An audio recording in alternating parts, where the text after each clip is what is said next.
क्या आपने कभी सोचा कि मृत्यु के बाद आखिर होता क्या है? यह कहानी मौत की नहीं है।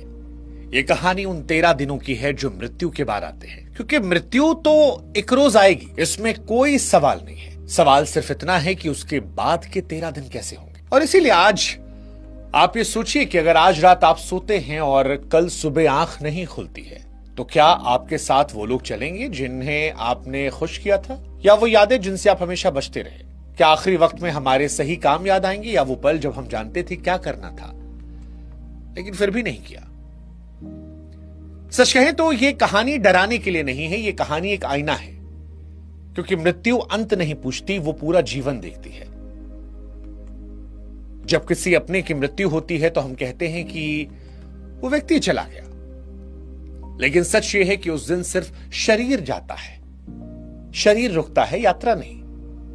वो शरीर जिसे हमने नाम दिया था, हमने पहचान दी थी, जिसे कपड़े पहनाए गए थे, दर्पण में देखकर संवारा गया था, वही शरीर एक रोज शांत पड़ जाता है।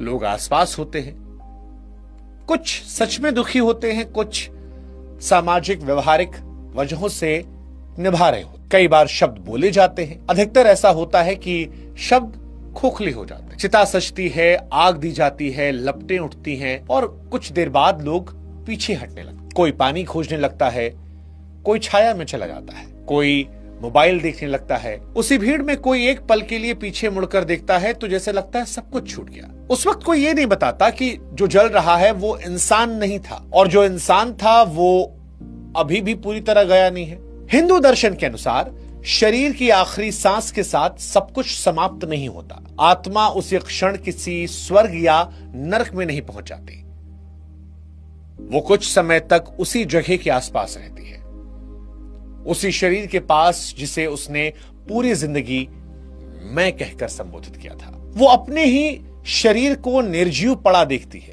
वो शरीर जो कभी भूख से परेशान होता था, दर्द से सिकुड़ता था, सुख में मुस्कुराता था, अहंकार में जिसमें एक अकड़ आती थी, आत्मा देखती है कि अब वो सिर्फ एक ढांचा है।